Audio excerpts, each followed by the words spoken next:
초대교회 집사님들 하면 어때요? 대단한 분들 같아요. 초대교회 집사님들은 사역을 하셨어요, 실제로. 그리고 저는요, 지금도 집사님들은 사역을 해야 된다고 생각합니다. 아멘? 근데 왜 그때 당시 그 집사님들은 그랬고 지금은 왜 이러냐? 왜 차이가 있느냐? 왜 그럴까요? 뭔가 큰 잘못이 있다는 겁니다. 문제가 있다는 겁니다. 그 당시 집사님하고 우리의 지금의 집사님이 다르지는 않습니다. 달라서는 안 되는 겁니다. 그런데 그 당시 집사님들 보면 거의 목사님들급 아닙니까? 그러면 너무나 준비도 안 되고 자격이 없는 사람들을 세워서 그런 건가? 아닙니다. 그것도. 그분들은 하나님의 말씀에 무게감을 삶으로 늘 느꼈던 분들이고, 우리는 살아가는 데의 무게감 때문에 그 무게감을 못 느끼고 있는 것뿐입니다. 저는 초대교회에 살고 계셨던 그 집사님들과 오늘날 집사님들이 결코 다르지 않고 달라선 안 된다라고 믿습니다. 그렇다면 제가 여러분에게 묻고 싶습니다. 혹시 초대교회 집사님들의 모습을 그대로 따라 살기를 원하십니까? 진짜? 그때 집사님들 멋진 분들이거든요. 제가 보니까 오늘날은 목회자들도 그때 당시 집사님들보다 못한 것 같아요. 그럼 너는 잘하냐? 아니요, 저도 많이 못해요. 더 잘하고 싶고요. 더 최선을 다하고 싶고요. 그때 그 집사님들 못지않는 모습을 제가 보고 싶어요. 저를 통해서. 근데 지금 말씀드렸잖아요. 그때 집사님들 괜찮은 분들이거든요. 근데 그때 분들이 다른 분들이냐? 아닙니다. 똑같은 분들입니다. 왜 근데 다를까? 어떻게 보면 우리는 복음을 제대로 이해 못하고 있는.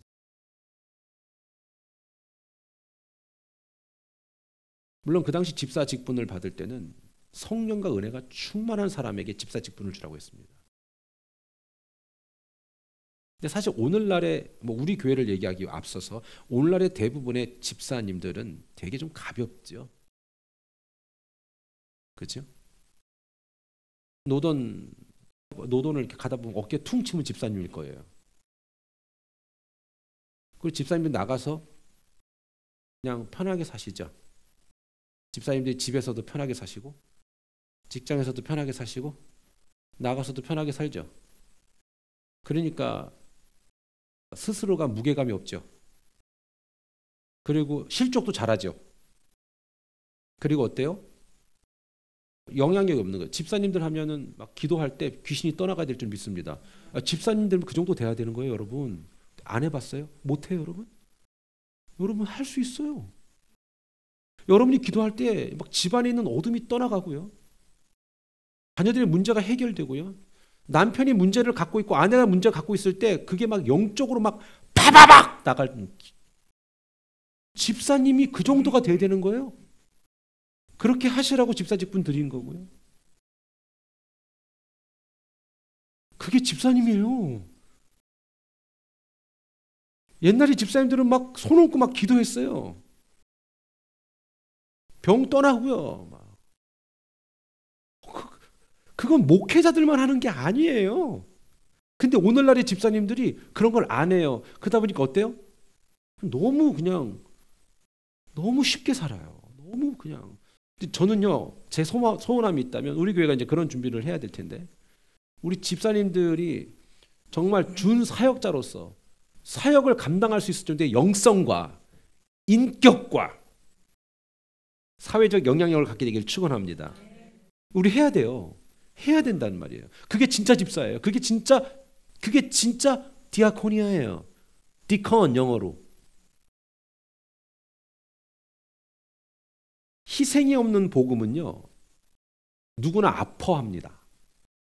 예수님 믿는 사람이 희생을 안 해. 집에서도 희생 안 해. 직장에서도 희생을 안 해. 그리고 어딜 가서도 쏙 빠져. 힘든 일 있을 때. 여러분 그거 아십니까? 그런 분들은 복음을 제대로 이해한 사람 아닙니다. 목사님 그러면 어떤 사람이 복음을 이해하는 사람입니까? 희생을 아는 사람이에요. 제가 인생을 오래 살진 않았지만 아주 짧은 인생의 경력과 그 다음에 성경을 비추어 볼 때 있잖아요. 집안에 변화가 없는 사람들의 공통점들이 있더라고요. 서로 희생 안 합니다.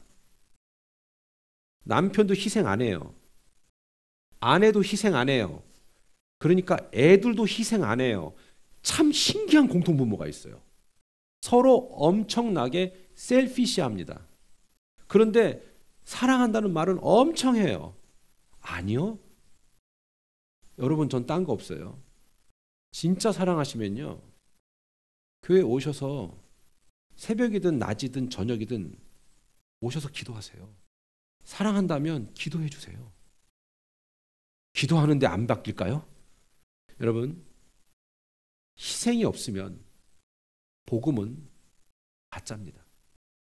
전 여러분이 그렇기 때문에 진짜 복음을 들었고 가족을 사랑한다면 그분을 위해서 기도해 주셨으면 좋겠어요. 복음을 제대로 이해한 사람은 희생이 있어요. 이렇게 가슴에 손 얹고 얘기합시다. 내가 가정에서 희생하겠습니다. 아멘, 아멘.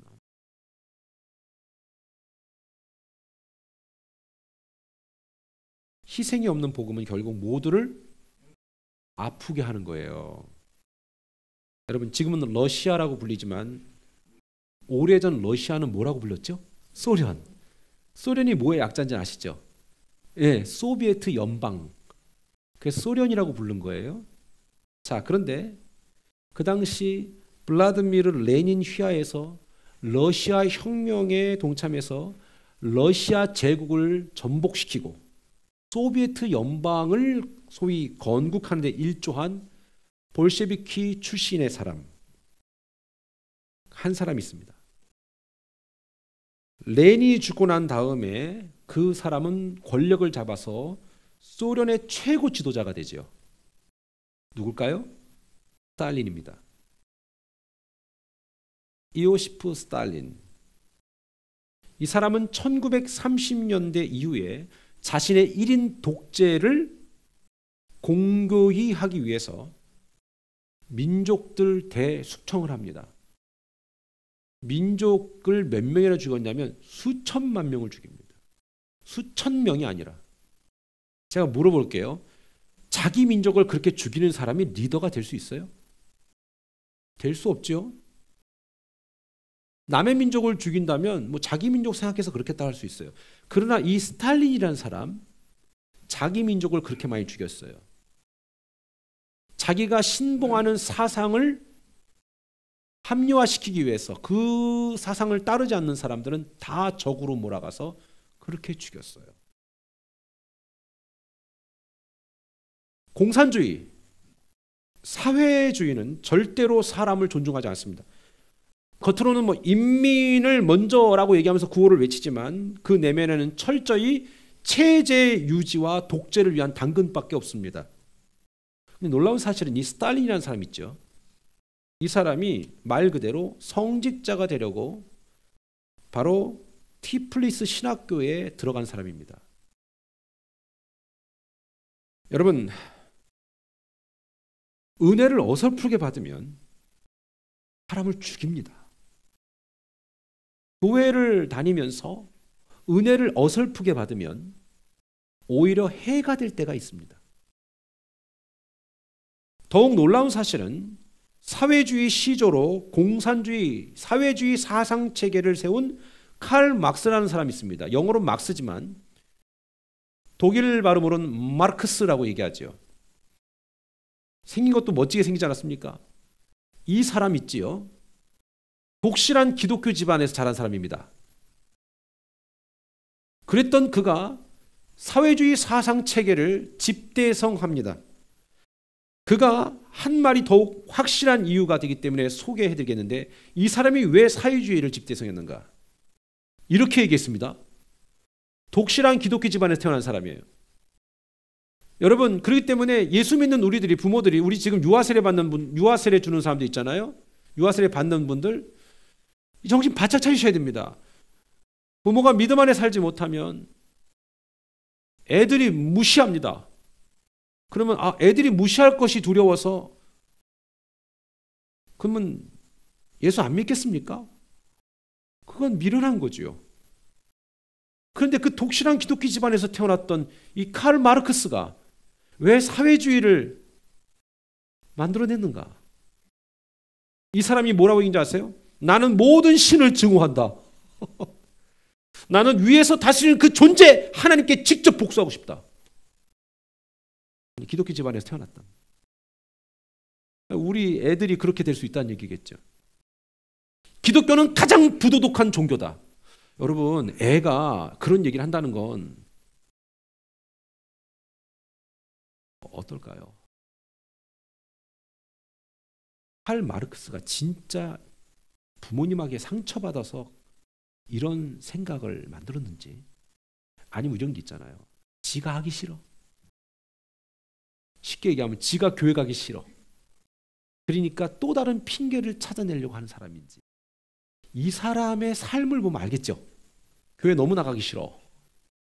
그런데 안 나가는 이유를 하나를 잡아내는 거지. 그거와 진짜 상처받아서 못 나가는 사람은 다릅니다. 이해하세요? 그러면 여러분 주변에 있는 사람들은 진짜 상처받아서 못 나가는 사람인 것 같아요? 아니면 핑계 삼는 사람 같아요? 거의 99.9%가 핑계입니다. 오늘 이 말씀을 듣고 계신 모든 분도 한번 생각해 보면 좋겠어요. 내가 교회를 안 나가는 이유는 진짜 내가 누군가에게 상처받아 안 나가는 건지, 아니면 나가기 싫었는데 꺼리를 찾아낸 건지. 그러나 99.9%는 꺼리입니다.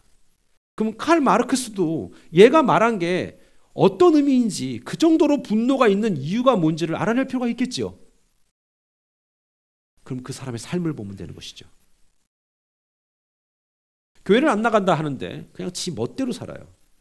그러면 그 사람은 그거는 99.9% 핑계였던 사람이고, 나름대로 자기 기준을 가지고 정말 열심히 뭔가 해보려고 그러고, 또 하나님을 정말 사랑하는 마음이 막, 열망이 막 있어. 그러면 그 사람은 진짜 누구 때문에 안 나가는 사람이에요.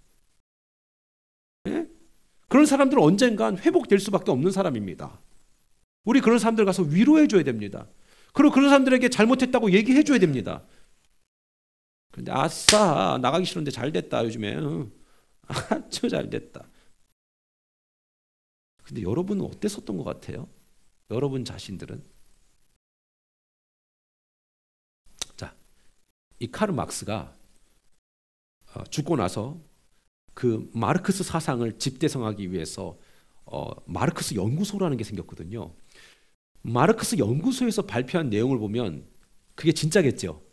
그러니까 마르크스를 싫어하는 사람이 얘기하면 저 사람 욕하려고 하는 얘기라고 하겠지만, 마르크스 연구소에서 얘기한 거니까 그게 진심 아니겠습니까? 마르크스에 대해서 어떻게 얘기한 줄 아세요, 이 사람이? 전 그래서 이 마르크스가 한 말이 다 거짓말이라는 걸 깨달았어요. 야, 이거 하나님이 진짜 하나님을 알고 싶은데 사람들 때문에 상처받아서 그렇게 한 거구나. 이게 아니라 이 인간이 아주 못돼 먹은 인간이구나. 그 못돼 먹은 것들을 가리기 위해서 사회주의를 만들어냈구나 라는 것을 제가 알게 된 것이죠. 이 사람은요, 평생 가족을 부양하기 위한 노동은 전혀 하지 않았습니다. 한량 그 자체입니다. 오직 가족의 유산 먹고 살았고요. 부자 친구 동료인, 여러분 엥겔스라고 아세요?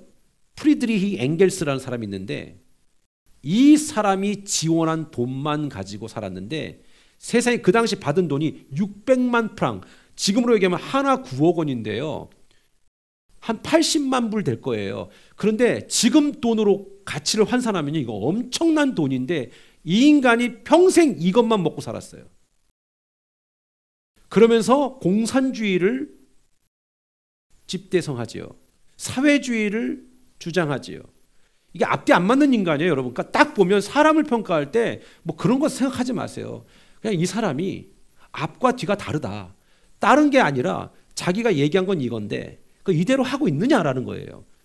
이 사람이 처음에 얘기했잖아요. 나는 모든 신을 증오한다. 나는 위에서 다스리는 그 존재 하나님께 직접 복수하고 싶다. 그럼 언젠가 되게 상처받은 것 같잖아. 그렇죠? 엄청 상처받은 분 아닙니까?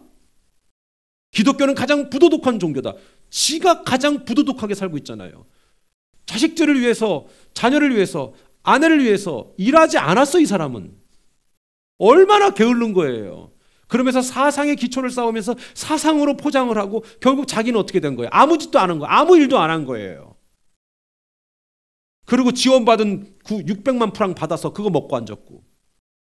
저는요, 북한의 체제와 사상이 정답이라면 왜 평양에서도 굶어 죽는 사람이 있지만 평양 외에는요 엄청 굶어 죽어요. 아니 지가 정답이라면 왜 국민을 그렇게 굶겨 죽이냐고요.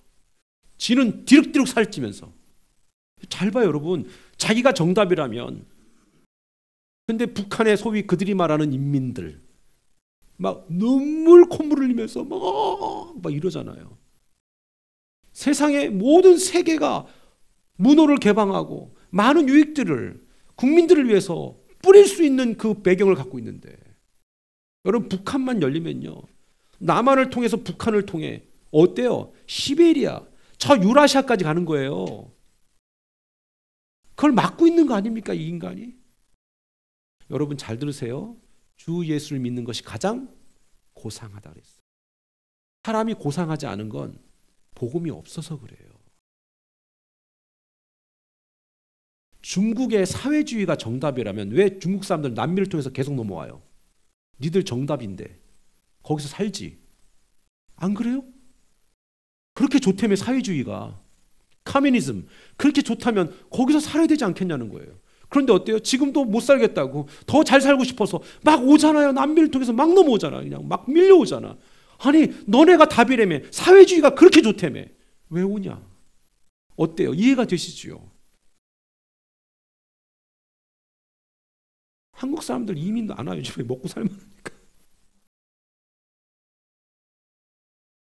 우린 여기서 매우 중요한 사실을 발견합니다. 누구라도 복음을 제대로 이해하지 못하면 앞에 뭐 레닌이든 스탈린이든 여러분 그거 아십니까? 김일성 부부를 목사님이 주례했습니다. 북한에 신앙적 배경이 없을 수 없습니다.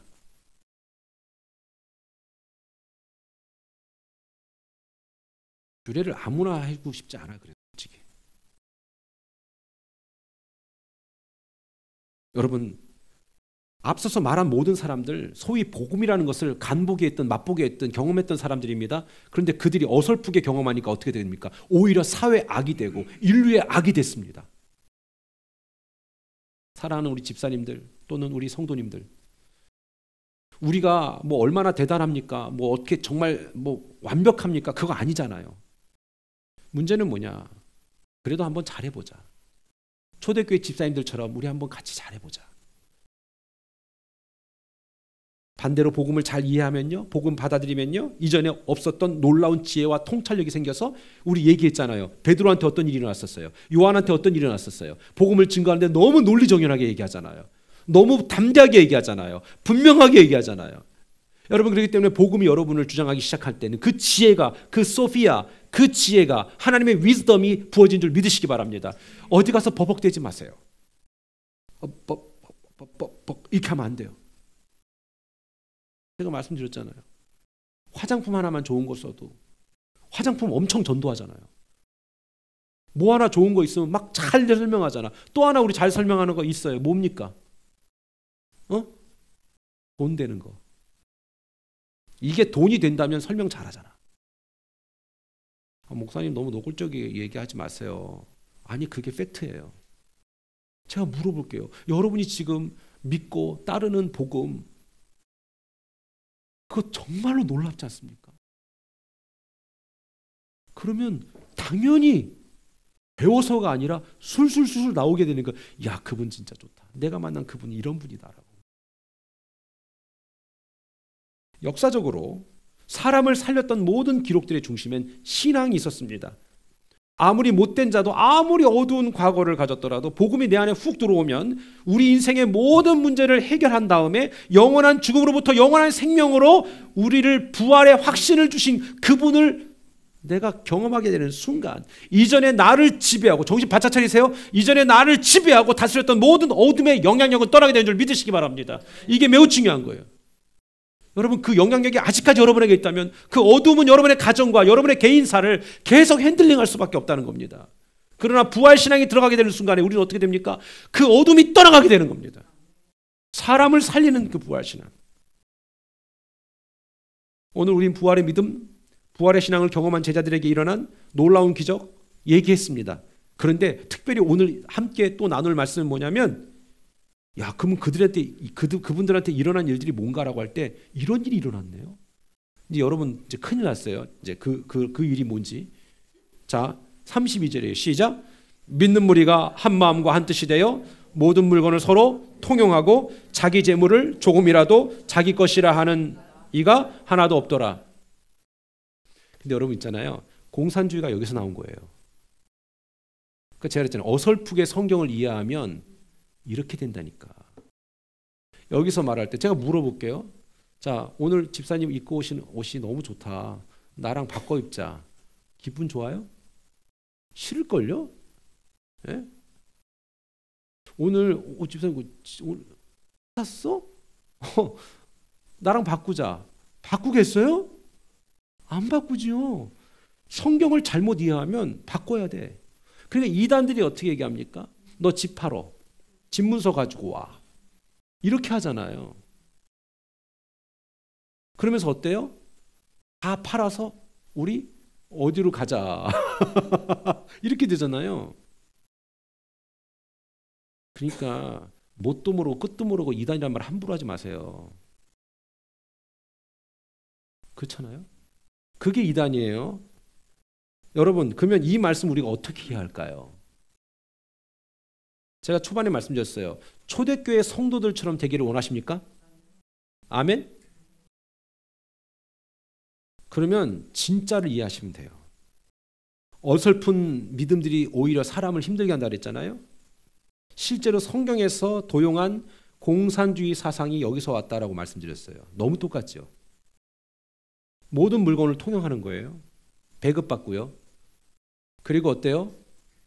부르조아는 다 죽여야 된다. 플로레타리아, 노동자들을 우선시하고 배급받아 사는 게 공산주의예요. 초대교회 성도들처럼 성경이 말하는 내용은요, 다 갖다 바쳐라가 아니에요. 뭐냐면 잘 들으셔야 돼요. 여기서부터 재물에 대한 개념, 즉 내 것에 대한 개념이 그들은 달랐어요. 여러분,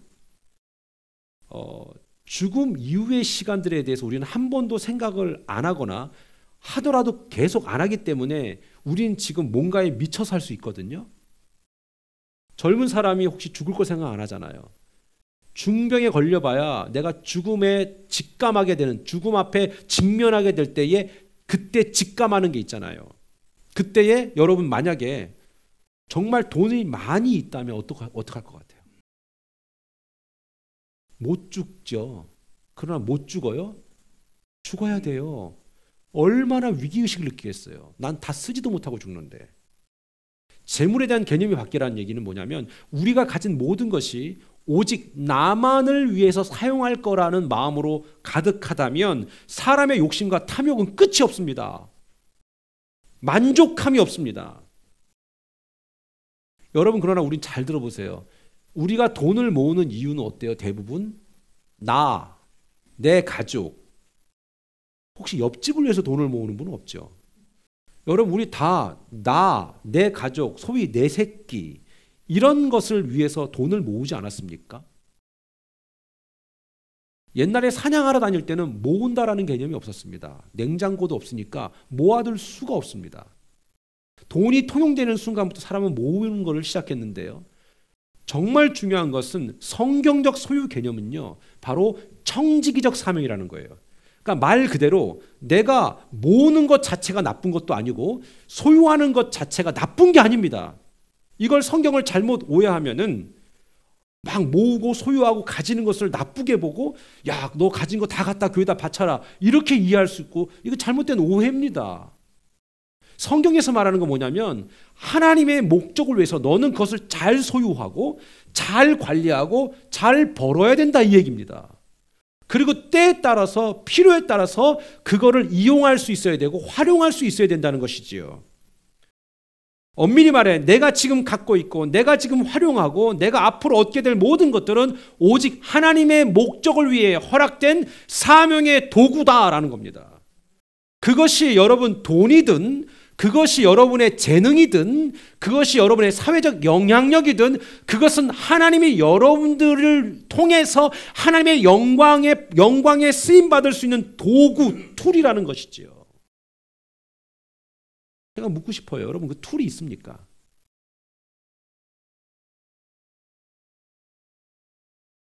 재능적인 부분, 나의 영향력 또는 물질 이런 것들이 준비되셨냐라고 물어보는 겁니다. 오늘 32절의 말씀은 바로 이것을 말하는 거예요. 소유 다 팔아서 정리하고 초야에 묻혀서 살아라. 이게 아닙니다. 오히려 우린 사명을 위해서 지금 주어진 그것들을 아주 작은 것부터 잘 관리해야 될 겁니다. 쓰임받기 위해서 그 영향력을 준비해야 될 겁니다. 그렇기 때문에 과소비는 성경적이지 않습니다. 그리고 뭔가를 쓰는 데 있어서도요, 마구 쓰는 거, 계획하지 않고 쓰는 거, 즉흥적으로 쓰는 거, 이거 문제가 심각한 겁니다. 여러분, 가져서도 아니고 없어서도 아니고요. 우리가 갖고 우리가 누리고 하는 모든 것들은 하나님의 영광을 위해서 우리가 잘 관리해야 될 거라는 거죠.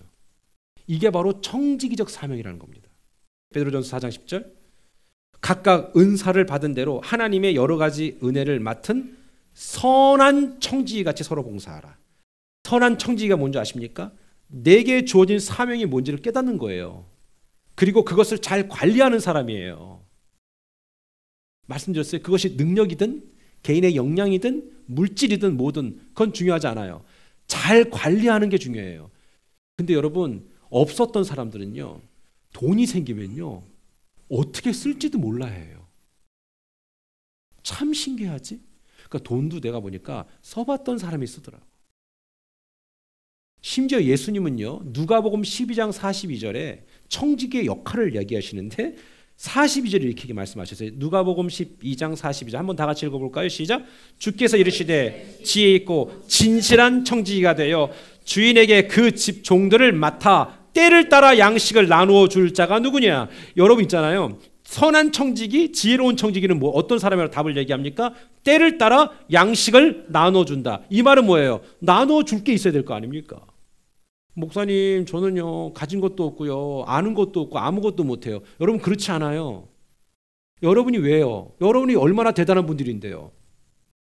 우리는 4월 첫째 주에 그걸 나누게 될 거예요. 우리가 얼마나 대단한 사람들인지, 우리가 얼만큼 어떻게 준비되면 얼만큼 크게 쓰임받을 수 있는지를 얘기하게 될 겁니다. 여러분들이 이미 받은 은혜가 많다는 거죠. 지금 저는 돈 얘기하는 게 아닙니다.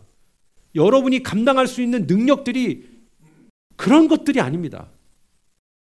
선한 청지기의 역할을 할 만한 것들이 굳이 돈 외에 아무것도 없습니까? 그게 아니라는 겁니다. 그게 무엇이라도 하나님 여러분들에게 준 영향력이 있다는 것이죠. 그게 청지기적 사명을 감당할 수 있는 사람들의 매우 중요한 의미입니다. 오늘 여기서 때를 따라 양식을 주는 자, 이게 어찌 보면 답일 수 있습니다. 하나님은 저와 여러분들이요 때를 따라 양식을 공급할 수 있을 정도의 영향력을 갖게 하겠다라는 얘기입니다. 여러분 사도행전 4장 34절로 35절 한번 읽어볼까요? 시작. 그 중에 가난한 사람이 없으니 이는 밭과 집이 있는 자는 팔아 그 판 것의 값을 가져다가 사도들의 발 앞에 두매 그들이 각 사람의 필요를 따라 나누어 줍니다. 세상에 그들 중에 뭐가 없었다? 가난한 사람이 없었다. 근데 왜 그렇게 됐는가? 팔았다. 여기서 팔았다라는 단어가요 헬라어로 홀룬테스라고 읽습니다. 자, 근데 뭐 우리 어차피 이 얘기 해봐야 괜히 뭐 헬라어 얘기하고 잘난 척하는 것도 아닌데 이게 폴레오라는 단어에 잘 들으세요. 현재 능동태 분사형이래. 야, 도대체 뭔 소리야 이게? 쉽게 얘기해 드릴게요. 팔아라는 게 뭐냐면 단회적인 사건이 아니라 계속해서 팔아가고 있을 정도의 지속적인 상황을 설명하고 있는 단어예요. 그러니까 끊임없이 팔아서 뭔가를 감당할 수 있을 정도의 영향을 갖고 있다는 얘기입니다. 이 사람 괜찮은 사람 아닙니까? 그러니까 하나님은 하나님의 목적을 이루기 위해서 그 목적에 부합한 사람은 그것이 어떤 능력이든, 그게 경제적인 능력이든 아니면 지식의 능력이든 그 어떤 영향력이든 하나님은 끊임없이 말 그대로 현재 능동태 분사형 그 일들을 감당하도록 지속한다는 거예요. 그런데 많은 사람들이 어때요? 돈 조금 생기면 어때요? 감당도 못해요. 그 제가 말씀드렸잖아요. 제가 여러분들 뭐 어떤 스포츠를 하거나 어떤 취미를 갖거나 뭐라고 안 합니다. 문제는 뭐냐? 내가 요 정도 되면은 요 정도는 해줘야 되지 않겠어라는 아주 유치한 생각의 시작들이 결국은 우리를 뭐 하는 거예요? 무너지게 만드는 거란 얘기하는 거예요. 끊임없이 계속해서 그런 일들이 이어지고 있다는 거죠. 이게 바로 팔론테스. 결코 한 번의 사건이 아니라 계속해서 일어나는 거예요. 저는 저와 여러분의 삶 속에 이런 팔론테스 계속해서 뭔가 연속 동작이 있게 되기를 축원합니다. 얼마나 좋은 거예요. 재물관이 바뀐 거예요. 오직 자기 자신만을 위한 소유에서 하나님의 나라를 세워가는 가치 투자가 있는 거예요. 이게 진정한 인베스트 아니겠습니까? 사랑하는 여러분 지금까지 누구한테 뭔가를 꾸지 않으면 살 수 없었던 사람이라면 오늘 이 말씀의 은혜를 받아서 꿔줄 수 있는 능력을 소유할 수 있게 되기를 축원합니다. 여러분 이거 되게 중요한 얘기예요. 복음을 가진 내가, 예수 믿는 내가 어디 가서 손 벌리는 게 얼마나 자존심 상합니까? 저는요 내 개인의 자존심이 아니라 어때요? 그래도 내가 하나님 믿는 사람인데 누구를 꿔줘야지. 그리고 돈 없을 땐 하나님께 울부짖으세요. 여기 와서 무릎 꿇고 기도하세요. 사랑하는 여러분, 하나님은 여러분들을 사랑하는 것에서 끝나지 않고 영향력을 주십니다. 초대교회 성도들이 가난하지 않았던 이유는 하나님의 목적을 이루기 위한 그 가치 투자를 끊임없이 해왔기 때문에 가난하지 않았던 겁니다. 우린 주신 은혜를 나눌 때 그 모든 것은 풍성해집니다. 그것이 개인의 간증이든 어떤 섬김이든 혹은 진짜 물질이든 하나님의 목적을 위해서 쓰이기를 사모하는 것은요 모두를 살리는 것이 된다라는 겁니다. 그럴 때에 아까 말씀하셨잖아요. 사도행전 4장 34절 초반에 다 같이 시작. 그 중에 가난한 사람이 없으니 아멘. 가난의 저주를 떠나보내세요. 왜 가난해야 되는데 여러분들이? 뭔가 준비하는 과정에서 가난한 거는 당연한 거예요. 무슨 말인지 알겠죠? 그런데 계속 준비하는 사람 있죠. 평생. 이건 문제예요. 하나님의 목적을 위해 살 때 가난한 자가 있다 없다? 없다. 오늘 이 설교 들으면 진짜 제대로 은혜 받은 사람은 은혜 받은 거고 은혜 못 받은 사람은 섭섭한 거고 저는 여러분 중에 누구라도 가난한 자가 없게 되기를 축원합니다. 자, 그럼 여기서 말하는 가난하다라는 게 어떤 성경에 이런 얘기 많으니까 영적으로 가난한 거 그거 말하나 보다. 영적으로 가난하면 안 되는구나. 그 중에 가난한 자가 없다라는 것은 영적으로 가난한 사람이 없었다는 얘기구나. 아니에요. 여기 단어가 그 단어를 얘기하는 게 아니라 이 엔데네스라는 단어가 진짜 물질에 빈곤한 사람을 얘기하는 거예요. 이 단어, 이 엔데네스라는 단어가. 그러니까 여러분과 제가 물질에 어려움이 있으면 된다 안 된다? 안 된다 이 얘기예요. 그러면 만약에 여러분의 물질에 어려움이 있다는 것은 둘 중에 하나 빨리 생각해라. 내가 지독하게 우리 가정이 지독하게 하나님의 원리와 방법대로 안 하고 있거나 아니면 그 프로세스 과정에 있거나 아멘? 이해가 되죠. 둘 중에 하나입니다. 제3의 하나님이 나를 너무 사랑하셔서 가난하게 하신다 이런 말은 절대 하지 마세요. 왜 우리 하나님이 그런 하나님이야? 우리 하나님은 그런 쪼잔한 하나님이 아니에요. 후히 주시고 더 풍성케 하시는 분들 믿습니다. 정말 그 하나님이 우리들에게 어때요? 그걸 다 누리기를 원하시는 거예요. 근데 누리게 하고 싶은데 누릴 만한 그릇이 안 되는 거야. 막 과소비가 있거나 아니면 막 돈만 주면 뻘짓하거나 아니면 있잖아요. 막 돈 조금 생기면 막 거들먹대고 막 유치찬란 뽕. 여러분 교회도 그런 사람도 있을 수 있어요. 나중엔 내가 했다고 내가 했다. 아주 그런 유치한 거 안 했으면 좋겠어. 내가 했다라는 것을 알게 되는 순간에 하나님은 영광 싹 가로채는 거예요. 어때요? 그렇게 쓰임 받고 싶지요. 저도 그렇게 될 거예요. 되고 싶고요. 그렇게 되기를 너무 간절히 바라요. 성경에 이름이 기록되는 이유는 두 가지 이유입니다. 넌 이 사람처럼 되지 말아라. 또 하나는 너는 이 사람처럼 되라. 오늘 이름이 하나 기록되는 이름이 있는데 누구냐면 바나바. 이게 다 외울 필요도 없어. 그냥 바나만 외우면 돼. 뒤에는 어차피 같으니까 바나바. 근데 있잖아요. 이 바나바라는 사람이 있는데 한번 읽어볼까? 이분이 어떤 분인지. 36절에서 37절 시작. 구브로에서 난 레위족 사람이 있으니 이름은 요셉이라. 사도들이 일컬어 바나바라 하니 그가 밭이 있음에 팔아 그 값을 가지고 사도들의 발 앞에 두니라. 아까 이 팔았다라는 단어가 연속 동작이라고 얘기했잖아요. 끊임없이 이어지는. 그러니까 이 사람이 경제적으로 좀 부유했나 봐요. 레위족 사람인데 어떤 이유에서 이렇게 소유를 많이 가졌을까? 중요한 건 이름은 요셉이다. 바나바는 헬라식 발음입니다. 요셉 똑같은 사람이에요. 근데 이 사람이 누구냐면 마가 요한의 사촌형입니다. 마가는 누굽니까? 마가복음을 쓴 저자입니다. 그런데 어때요? 이 바나바라는 사람은요, 이렇게 끊임없이 마르지 않는 샘처럼 뭔가 하나님의 일들을 감당할 만큼의 지속적인 은혜가 있었던 겁니다. 그러니까 여러분 보세요. 하나님은요, 부을 사람한테 부는 줄 믿으시기 바랍니다. 하나님은요, 그 감당할 사람, 내가 얘한테 재능을 주고 재물을 주고 이것들을 감당하고 얘 때문에 하나님의 일들이 풍성케 되겠다 하는 사람들한테 준다는 얘기입니다. 그게 바나바였던 것이죠. 바나바 때문에 여러분 바울의 사역에 놀라운 확장력이 있었습니다. 알잖아요.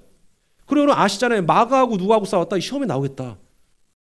예, 바울하고 한바탕 했잖아요. 왜? 마가가 중간에 도망갔잖아요. 의견에 충돌이 있었던 거예요. 마가는 어렵지 않게 자랐거든요. 그러니까 선교지에서 만날 때마다 어떤 어려움을 겪을 때 나 이건 내가 생각한 건 이거 아닌데 라고 간 거예요. 그러니까 바울이 엄청 화가 나니까 다음에 저놈 데려오지 마 이랬거든요. 그때 바나바가 가가지고요. 제가 얘를 잘 아는데 이놈이 좀 이래서 중재를 합니다. 멋지잖아요.